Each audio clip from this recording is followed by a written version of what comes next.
بسم اللہ الرحمن الرحیم۔ اللہ تبارک و تعالیٰ کے پاکیزہ ترین نام سے آغاز کرتے ہیں جو بہت مہربان نہایت رحم والا ہے۔ پچھلے پروگرام میں 1952 نمبر حدیث پاک ذکر کی تھی۔ سیدہ عائشہ صدیقہ رضی اللہ تعالیٰ عنہا اس کے راویہ ہیں۔ آپ نے ارشاد فرمایا کہ رحمت کونین صلی اللہ علیہ وسلم نے ارشاد فرمایا کہ جو شخص فوت ہو گیا اور اس کے ذمے روزے تھے تو اس کا ولی اس کی طرف سے روزے رکھے۔ تو یہ میں آپ کی خدمت میں گزارش کر رہا تھا کہ یہ امام شافعی کا مذہب بھی ہے، امام بخاری نے بھی اس کو مذہب کے طور پر ہی ذکر کیا، یعنی آپ کا موقف یہی ہے۔ لیکن فقہ حنفی ایسا نہیں ہے۔ فقہ حنفی میں میت کی طرف سے کوئی نہ روزے رکھ سکتا ہے نہ نمازیں پڑھ سکتا ہے، بلکہ فدیہ ادا کرے گا، اور وہ ایک صدقہ فطر کی مقدار ہے۔ اب سوال یہ پیدا ہوتا ہے کہ فقہ حنفی اس صحیح حدیث کے خلاف کیسے ہو گیا؟ تو یہ صحیح حدیث کے خلاف نہیں ہے، یہ ہم لوگ ہوتا ہے، مطلب ہمارے عوام الناس ہوتی ہے، یا جو پوسٹ ڈالنے والے ہوتے ہیں، یا جن کی نگاہ حدیثوں پر سطحی قسم کی ہوتی ہے، وہ ایسے معاملہ کرتے ہیں۔ امام اعظم ابو حنیفہ رضی اللہ تعالیٰ عنہ نے قرآن و حدیث سے مسائل اخذ کرنے کے قواعد بیان کیے، انہی کی برکت ہے کہ پھر امام شافعی، امام احمد بن حنبل اور امام مالک نے برکات حاصل کی ہیں۔ امام شافعی تو امام محمد کے بھی شاگرد ہیں، امام محمد امام اعظم کے بھی شاگرد ہیں، اور امام اعظم کے شاگرد امام ابو یوسف کے بھی شاگرد ہیں۔ تو جتنی مطلب فقہ کی خدمت احناف نے کی ہے، کسی نے بھی نہیں کی ہے۔ تو کیا وہ مطلب یہ کہ حدیثیں چھوڑ چھوڑ کے مسائل نکالتے رہیں؟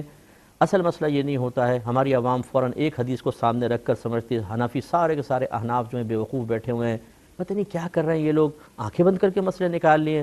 آپ خود سوچئے کہ آنکھیں بند کر کے مسئلے نکالیں گے، وہ بھی امام اعظم ابو حنیفہ رضی اللہ تعالی عنہ جیسے جلیل القدر تابعی، یعنی صحابہ کے بعد ان کا مقام ہے، انہوں نے صحابہ کی حالت ایمان میں اپنے چشمان ظاہری سے زیارت کی ہے، مقام و مرتبہ تو دیکھیے۔ تو اصل مسئلہ یہ ہوتا ہے، کوتاہی ہماری ہوتی ہے۔ ایک حدیث سامنے آئی، اب ہم یہ نہیں دیکھتے کہ صرف یہ ایک ہی حدیث ہے اس مضمون سے متعلق، یا اس مضمون سے متعلق دیگر حدیثیں بھی ہیں۔ پھر اگر دیگر ہیں تو وہ اسی مضمون کے موافق ہیں یا اس کے مخالف ہیں۔ اگر مخالف ہیں تو پھر ان کو فوقیت ہوگی یا اس کو فوقیت ہوگی۔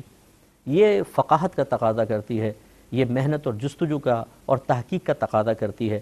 چنانچہ میں نے آپ کو پچھلے پروگرام میں عرض کیا تھا کہ فقہ حنفی کیوں اس حدیث کے خلاف ہے، وہ میں آپ کی خدمت پہ ذکر کرتا ہوں، جس کا میں نے ایک اجمالی بیان تو آپ کو دیا تھا کہ سیدہ عائشہ صدیقہ رضی اللہ تعالیٰ عنہ نے ایک یہ حدیث بیان کی ہے، اور ایک ہے آپ کا فتویٰ کہ آپ نے فرمایا میت کی طرف سے روزے نہ رکھے جائیں بلکہ کھانا کھلایا جائے، تو یہ آپ کا فتویٰ ہے۔ اور راوی کا کی بیان کردہ حدیث اور اس کا بیان کردہ فتویٰ جب آپس میں ٹکرائیں گے تو اس کے فتوے کو فوقیت ہوتی ہے، کیونکہ یقیناً اس نے حدیث کو چھوڑ کے ہی فتویٰ اختیار کیا ہے۔ اب ہم یہ تو بدگمانی کر نہیں سکتے کہ سیدہ عائشہ صدیقہ رضی اللہ تعالیٰ عنہ نے حدیث کو چھوڑ دیا اور اپنی رائے کو فوقیت دی، بلکہ ہم یوں کہیں گے کہ آپ نے یقیناً اس حدیث سے قوی حدیث کوئی محسوس پالی ہوگی، یا آپ کے نزدیک خود یہ حدیث کا حکم منسوخ ہے اور دوسرا حکم آپ بیان کر رہے ہیں۔ اب اس پہ ذرا تھوڑا سا تحقیقی معاملہ دیکھیں۔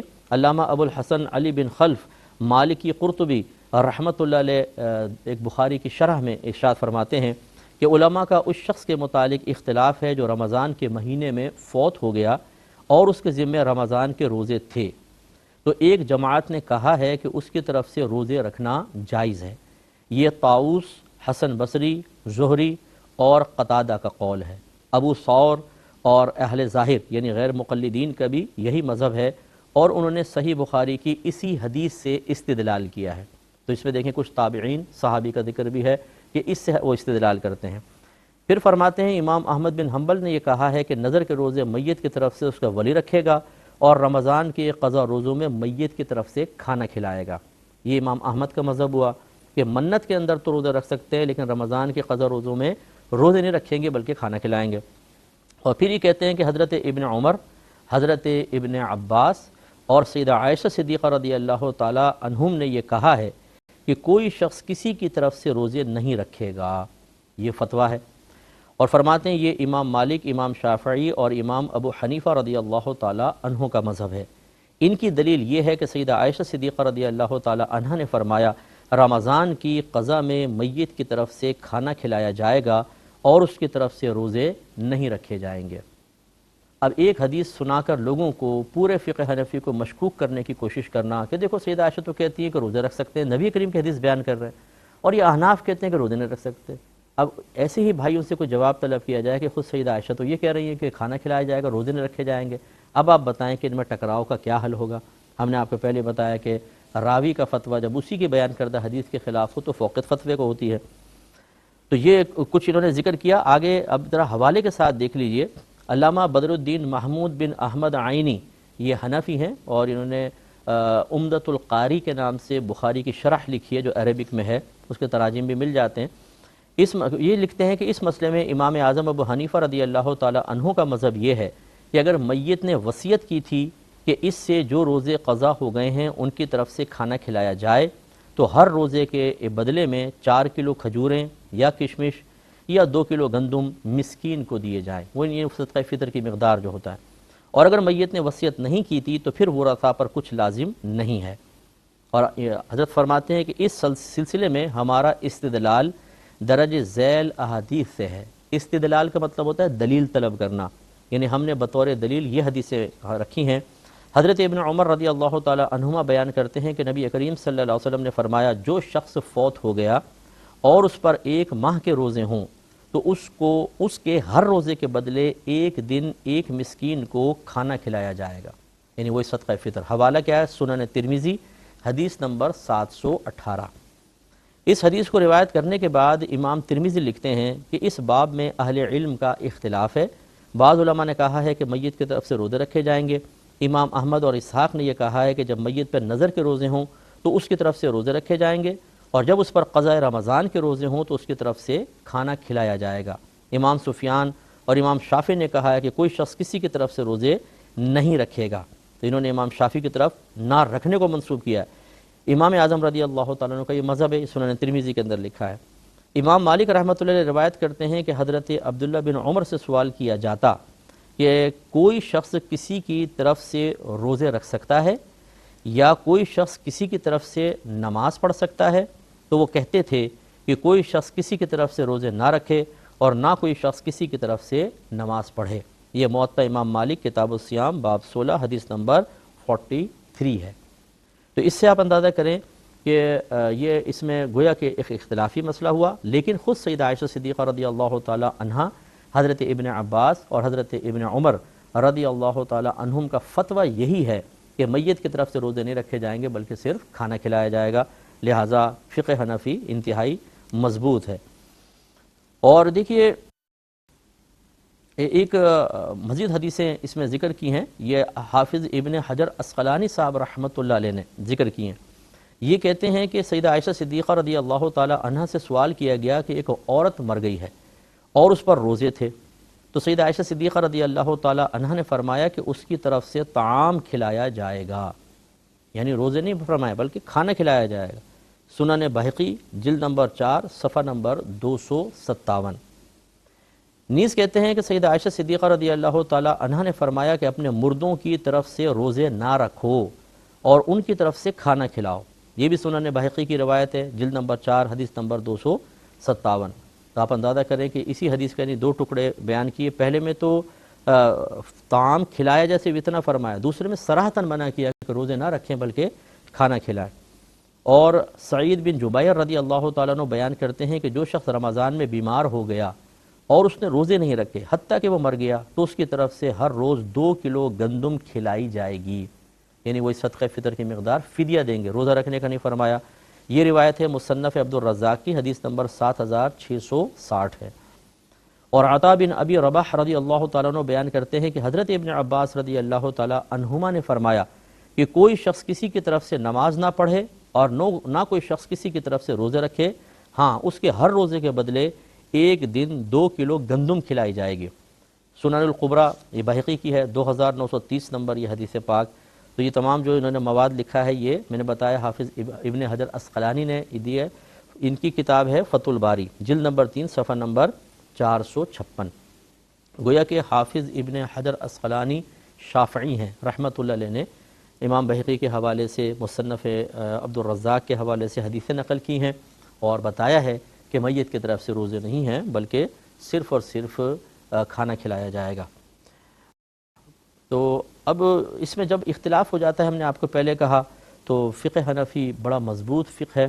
ہمارے پاس جو دلیلیں ہیں عقلی دلائل ہیں وہ بہت قوی ہوتے ہیں, پھر حدیثیں قرآن کے حوالے, تو لہٰذا فقہ حنفی کو فوقیت حاصل ہونی چاہیے.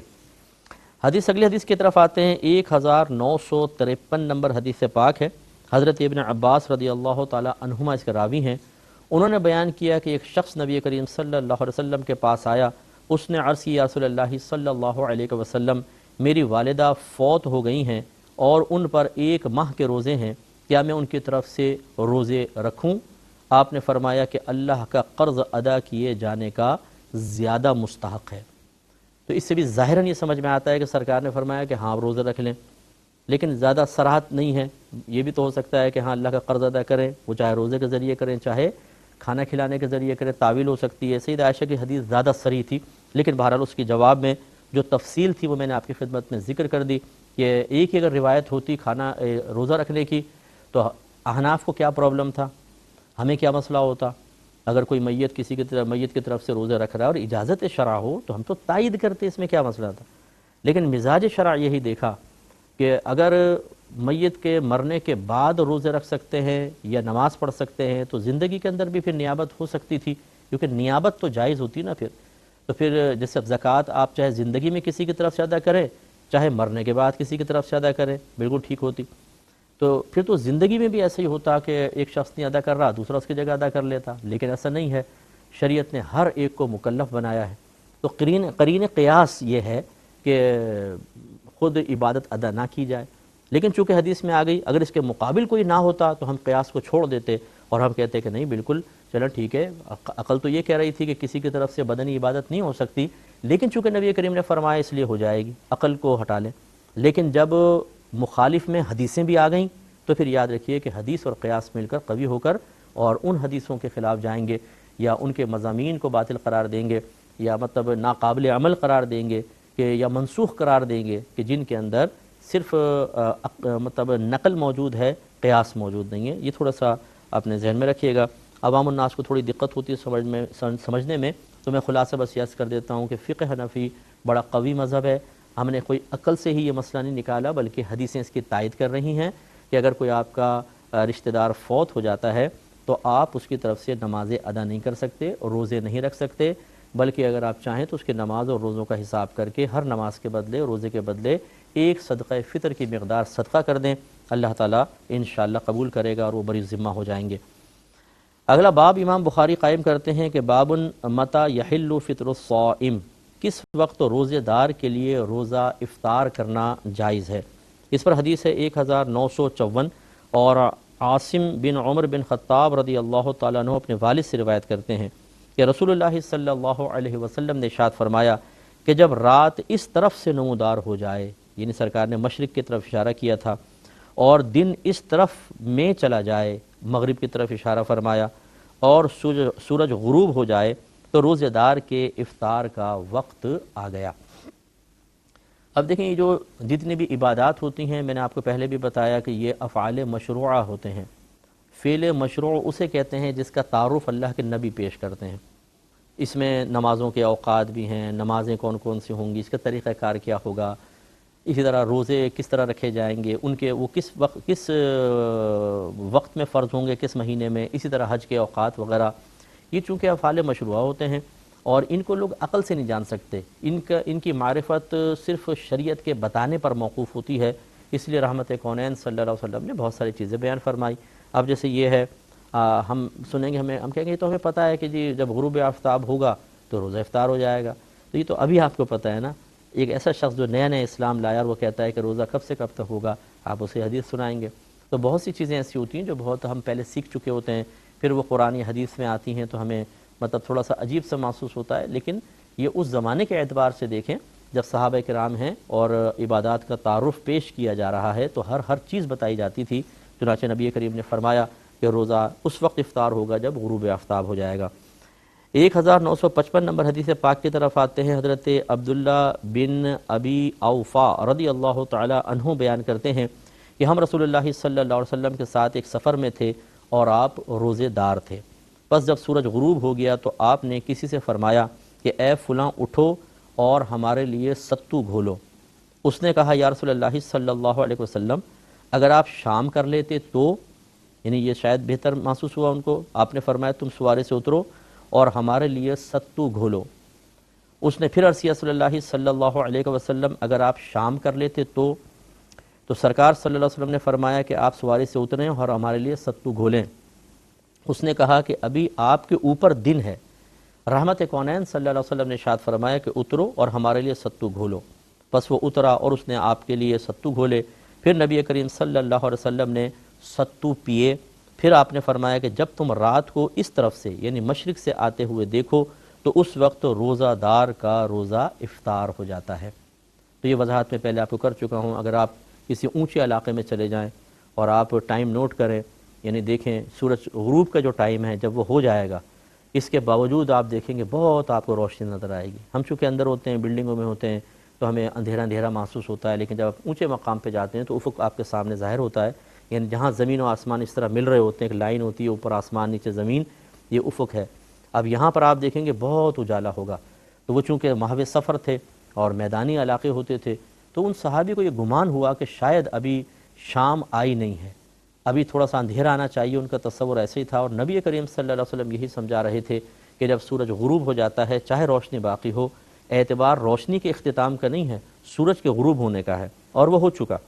تو یہ نہیں ہے کہ وہ صحابی، میں پہلے بھی اس کی وضاحت کئی پروگرام پہلے کر چکا ہوں، یہ حدیث آئی تھی کہ وہ کوئی اعتراض کر رہے تھے یا نبی کریم کو سکھا رہے تھے، ایسا نہیں، بلکہ اپنی تشفی کے لیے کویسچن کر رہے تھے، اور ایسے ہی ہوا، سرکار نے اور وضاحت سے ان کو بیان فرمایا تو مسئلہ واضح ہو گیا۔ اللہ تعالی ہمیں بھی سمجھنے کی توفیق عطا فرمائے، آمین۔ وآخر دعوانا ان الحمد للہ رب العالمین۔